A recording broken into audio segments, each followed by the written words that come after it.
No matter who you are, we all have been plagued by the imposter syndrome once or twice in our life, and it's something that can hold us back, especially as a sales professional.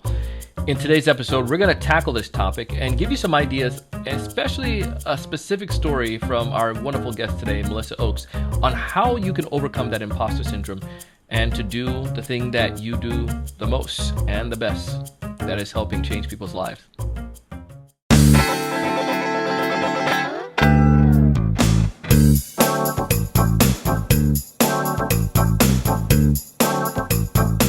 Hey, everyone. Welcome to another great episode of the Sales Evangelist Podcast here on TSC TV on YouTube. I'm your host, Donald Kelly,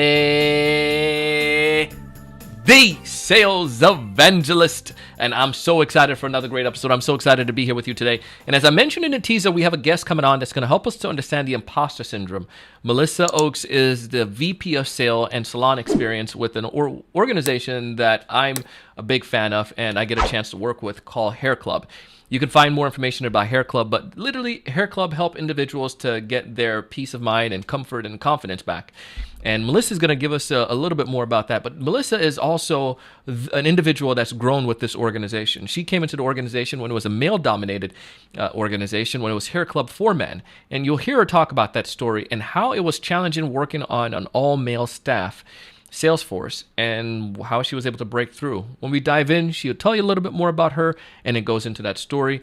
And then she goes into that story, and then we'll get a chance to hear what she did to help her overcome some of these challenges when it comes to the imposter syndrome.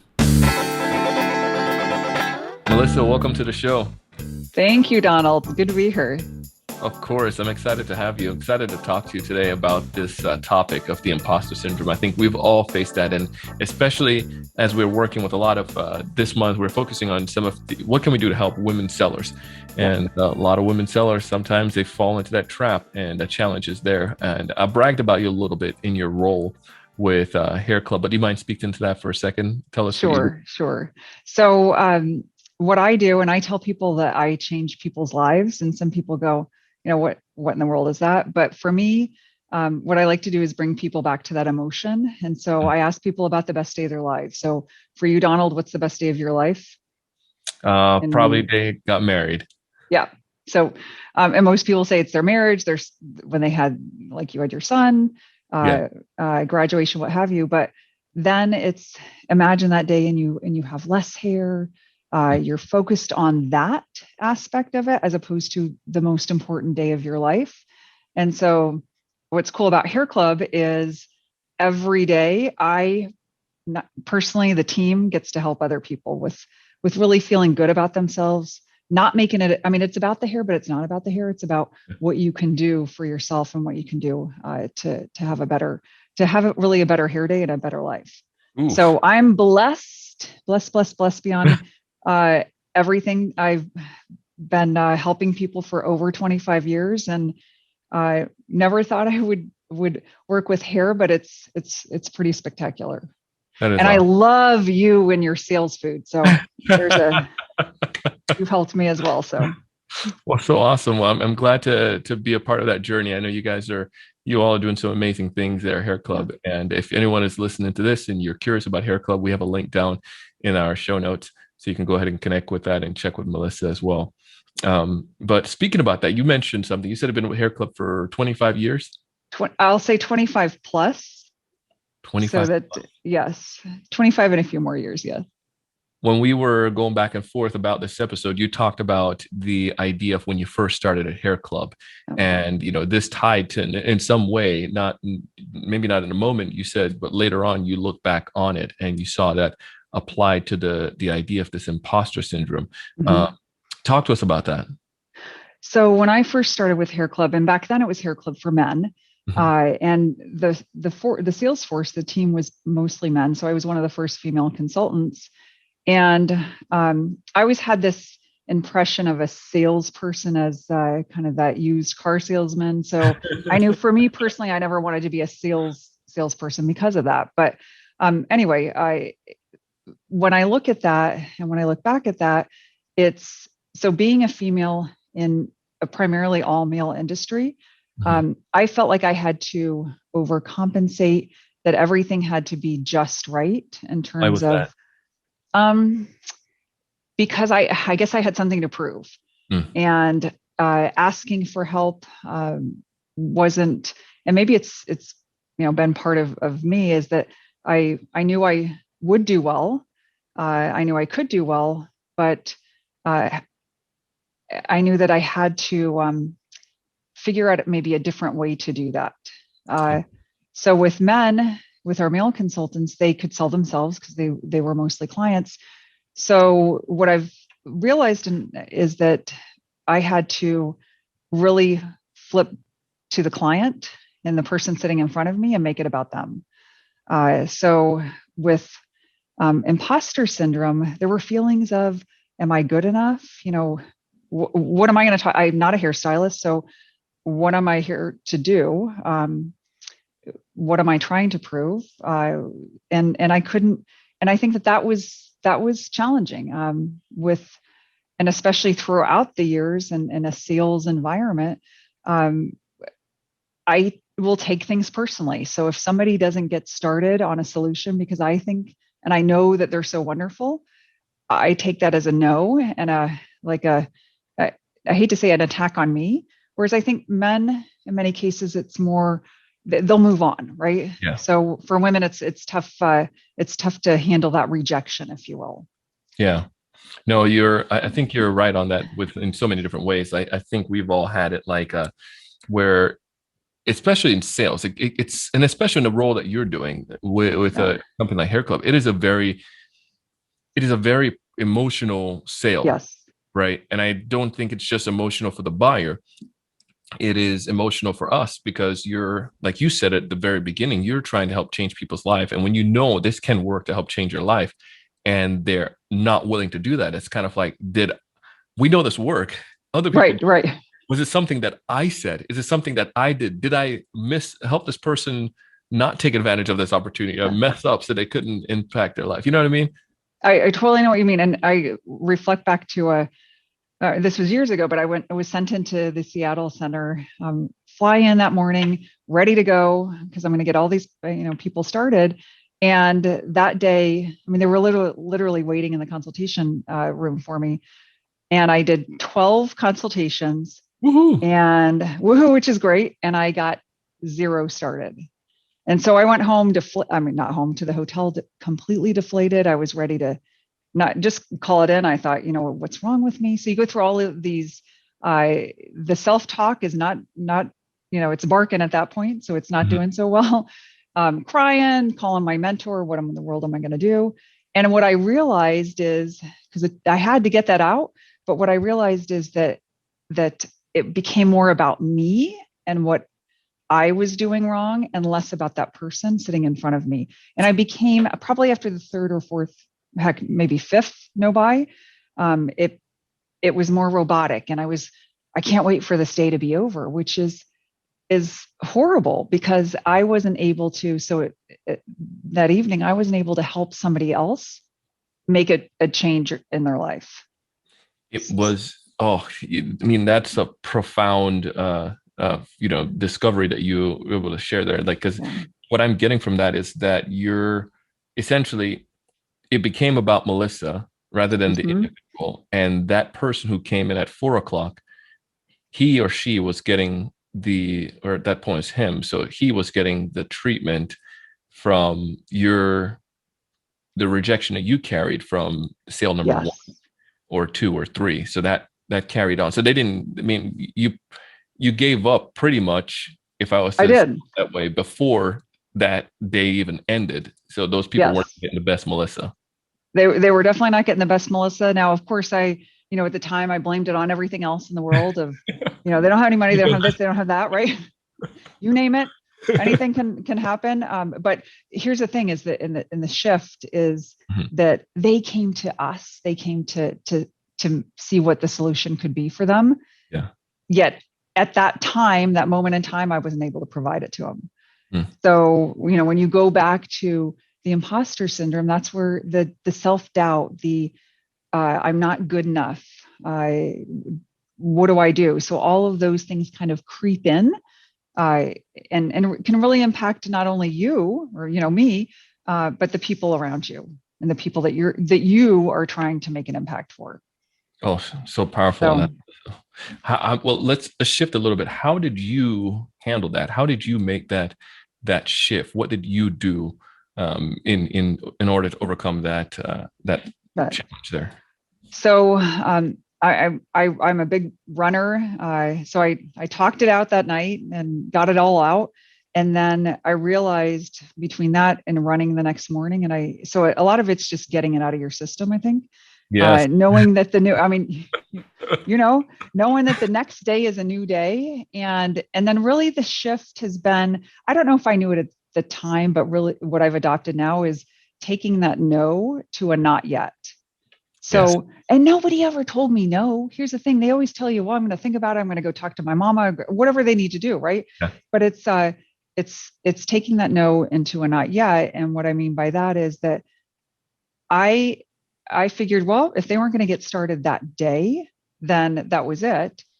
But really going back and following what I would call a sales cadence Mm. of following up with someone, making sure that I'm connecting with them and I'm really touching them, if you will, or making that relationship or that connection, I should say. So when it became about helping somebody else and focusing on that person and what I could do for them, that's where it shifted. That's where it changed.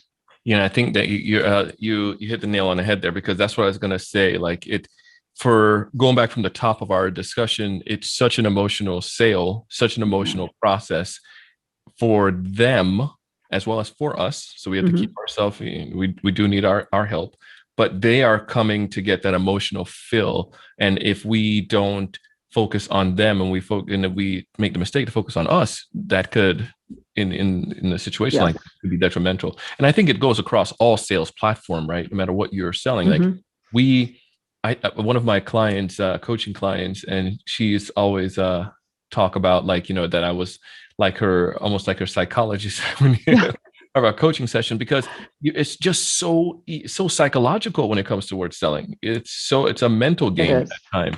And if you don't have that right mindset or right fortitude, it can impact where it becomes about you rather than the buyer.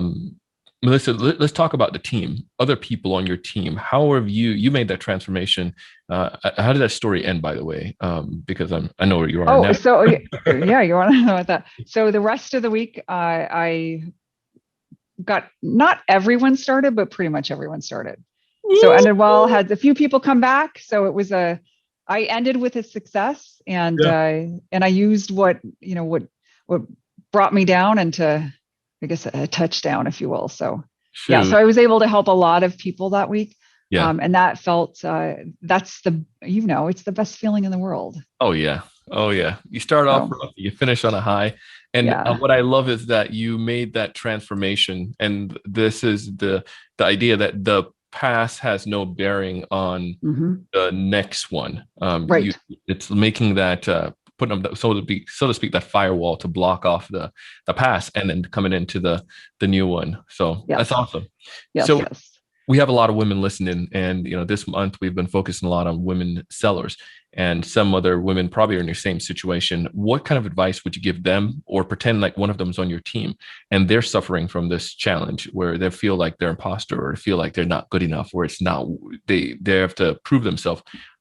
What would you tell them if you were to give us, like, maybe just walk me through, or walk one of them through it now? You're sitting down in a one-on-one session. So I would ask a lot of questions about who they are. Be genuine, be real to yourself. I think that once I made the transformation of salesperson, because let's face it, everyone is in sales as soon as you're born. So you're doing, whether we like the word sales or not, and my kid is probably the best salesperson in the world, but it's about making that connection. And so whatever inspires you, deep down inside, and what you feel good about, I find that the most successful people on our team are very genuine in their own way. And so be yourself, whatever that true self is, and then asking a lot of questions.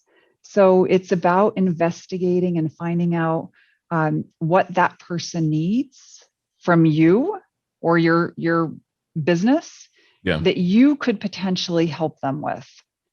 And and I think if you can be yourself and find out and get rid of all the other stuff, because as a woman, we're, especially if we've got kids, if we're married, we're trying to do everything, and we're cooking, we're cleaning, the whole thing. And on top of that, social media, because we've got to keep up with everybody else. Of And course. it can clog your mind. And so if there's a way to provide clarity Mhm. and really just give and love yourself, it becomes about you. It's okay to give yourself permission to feel good about what you do and what you bring, Yeah. and share that with others, because they want to know, they want to hear you, and they want to get that that smile, that energy, that enthusiasm. People are going to show it in different ways, right? So you and I, like, we could jump up and down if I could get a little bit of your energy. Forget like multivitamins. I'm taking your morning take. But there's going to be other people that have different tones and different ways about them, Yeah. which works great. It's just Yeah. being yourself. So I think that's a great way of putting it. Asking those questions, helping them understand who they are, and helping them to be themselves. And I think that's, and when it's all comes down to it, like I had a trainer that once said, like, you were born an original, don't die a copy. And essentially what he's saying, there's so many people out there, so many other salespeople, they all have their own pattern, their own way of doing things. You don't have to copy them. Just be you. Because Just be you. sometimes that buyer they might talk to the best salesperson in the world, but they don't need them. They needed to hear it from you. And Yeah. that makes a difference. And especially in the world today, we just don't, there's not a lot of care out there. Yeah. I mean, there is, we talk about it, we text about it, we email maybe, and we certainly go all over social media for it, but showing that, just that personal connection and that care, like, hey, I care about you. Mhm. I want to help you. And then celebrating your progress. It could be getting up in the morning, right? Maybe Yeah. hopefully you brush your teeth every day, but whatever it happens to be, celebrate the little wins, because that's what's going to be important to get you out of whatever rut or whatever feelings you're having. Yeah. Oh, love that, Melissa. If folks listening and they want, if we were to wrap up this whole conversation into one sentence, one major piece of advice that they could take away, what's that one major piece of advice you'd give them? Oh, that's a great question. One major piece of advice: be yourself, celebrate you, and be genuine. Love it. And my mom always said, find something you like about somebody else. Mama is a smart, wise. She's a smart woman. Yes. I think I took more than one word though. That's perfect. Okay. How can folks get in touch with you if they want to connect with you afterwards, learn about Hair Club, or just connect with an individual? So we got a couple of options. Probably the easiest way is go to www.hairclub.com. I have a personal code that you can certainly add in there, and I'd love for you to be able to take advantage of the incentive. We offer consultations. They're completely free, so you can just find out about what for you or a friend. And then you would enter mohair10. So it's hairclub.com, mohair10. And you can also send me an email personally to moaks@hairclub.com. Awesome. Would love to hear from you, help you with anything, even if it's not your hair. Yeah, we can definitely. Well, and I vouch for Melissa and for Hair Club and some of the amazing things that they're doing. So great individual, great organization. So highly recommend you go back and connect. Melissa, thank you again for coming on the show today. We appreciate it. Thank you. I love you. Bye. Thank you. I love you too. That was the one and only Melissa Oaks. And as she mentioned, you could go ahead and connect with her. Take advantage of that code that she gave. You can use that if you're interested in learning about Hair Club or getting a free consultation. You can also go ahead and connect with her if you just want to connect with her as an individual. She is an amazing individual that I would highly recommend you become friends with. You can also check out more about Hair Club, as well as connect with Melissa on LinkedIn or email her. We have all of her information down below. Speaking about taking advantage of stuff, if you haven't done so already, we have sponsors to this podcast. These individuals and organizations are giving away tremendous value. I highly recommend you just go and take advantage of it. It's for your benefit.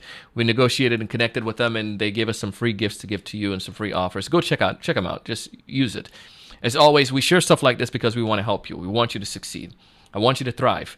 I want you to be able to overcome those imposter syndromes. I want you to find more of those ideal customers. I want you to know what to say when you reach out to them. I want you to close more deals. But most importantly, I want you to challenge your mindset each and every single day and go out and do big things. Thanks so much for watching. Hey, thanks so much for taking the time to watch this video today. If you enjoyed the content, I ask you to go ahead and hit that like button, that thumbs up at the bottom right-hand corner. Also, to make sure to subscribe if you haven't done so already. This way, we'll keep you up to date with all the latest sales strategies, latest tools, and things that are going to help you to not only find more prospects, but to close more deals. Thanks so much.